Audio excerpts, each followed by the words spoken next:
Guys, so thanks for bearing with me with this, I guess, a little bit absurd way of me teaching you.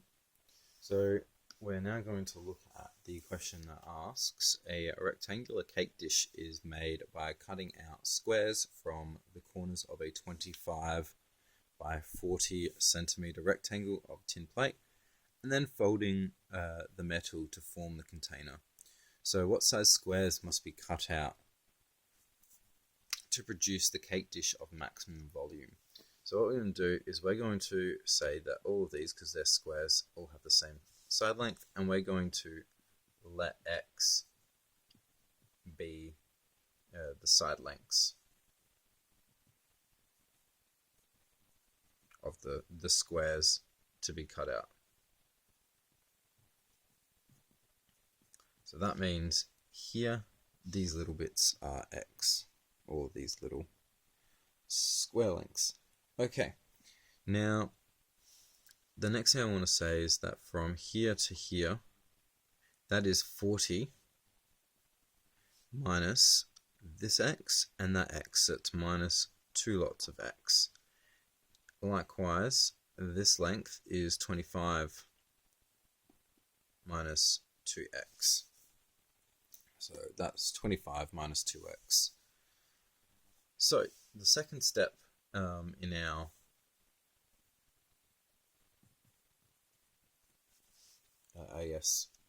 algorithm in order to solve these things is to come up with a linear relationship. So our linear relationship that we're interested in, because we're trying to find and produce the cake dish of maximum volume, we want an equation that looks at volume. So volume is going to be equal to our length times by our width times by our depth. Now in this scenario, our length is our 40, because if we were to draw up this net and fold up this shape, as you can see in the original picture, if you look at the example, when you go from net to box, our length is going to be from this point to that point. So that is 40 minus 2x. Our width is going to be 25 minus 2x. And our depth is basically the this height that we have of our box, which is going to be just times by x. So then we can simplify or expand, whatever word you want to use. I'm not going to go through all the details. I'm just going to magically appear with the answer as I've prepared it before.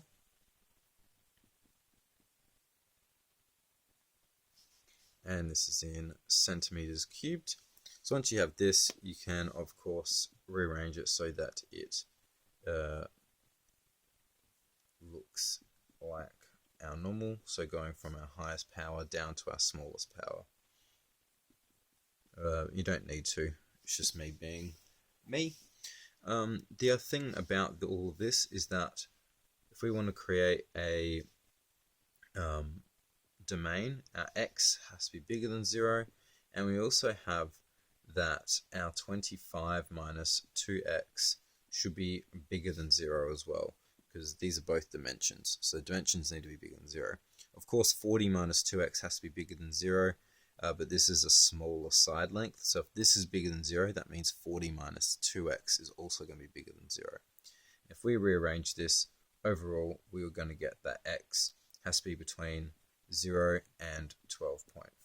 So this is just moving that over there and then dividing by 2. The next step for us is to find the derivative of our volume with respect to x. So here's my nice form of our volume. So let's differentiate it. We have 12x squared minus 260x plus 1000. Alright, so however we want to solve this, so you can either factorize it, you can put it in your graphics calculator to tell you what the solutions are. It's a quadratic, so you could use the quadratic equation, however you want. But when we go dv dx is equal to 0, because this is finding our stationary point, which is where we're going to have a maximum or a minimum. So when dv e dx is equal to 0, our x will give us 50 on 3, which is about 16.66 recurring, or x is equal to 5. So now we know that this x is equal to 16.66 recurring, is outside of this domain. So that means we can discount this, so we can pretty much put a cross to it.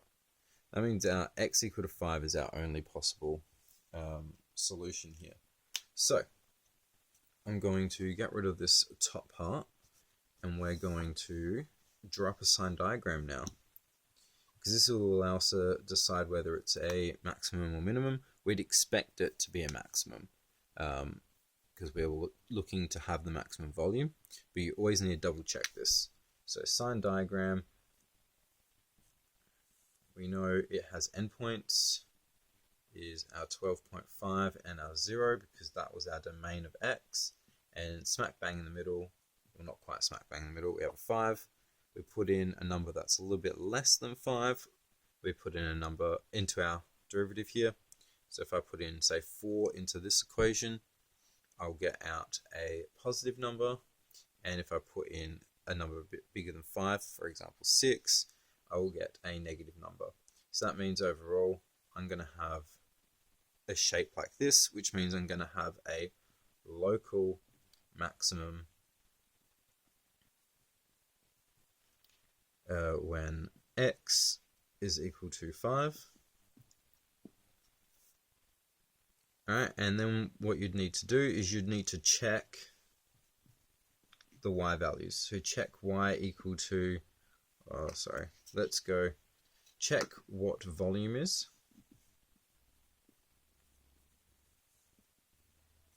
at x equal to 5. So we'll find that v is equal to some number. So this is our original v, not our derivative. But what you always need to do with these optimization problems is also check endpoints. Alright, so what I mean by that is we go back to our domain and we check our endpoints. So when x is equal to 0, v is equal to what? So that'll end up being 0. And when x is equal to 12.5, what is v equal to? So the idea here is that your maximum or minimum, if you're doing a minimum problem, will be either at your stationary point or at one of your endpoints. So once you have all three of those values, you can pick the maximum value of those three. So in this case, if we were to do all of them, I'm not going to go through the actual numbers themselves, but if we were to find out each of them, this would give us our maximum. So that means the maximum volume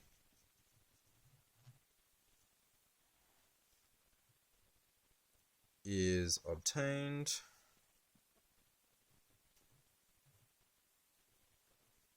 when 5 centimeter squares are cut from the corners.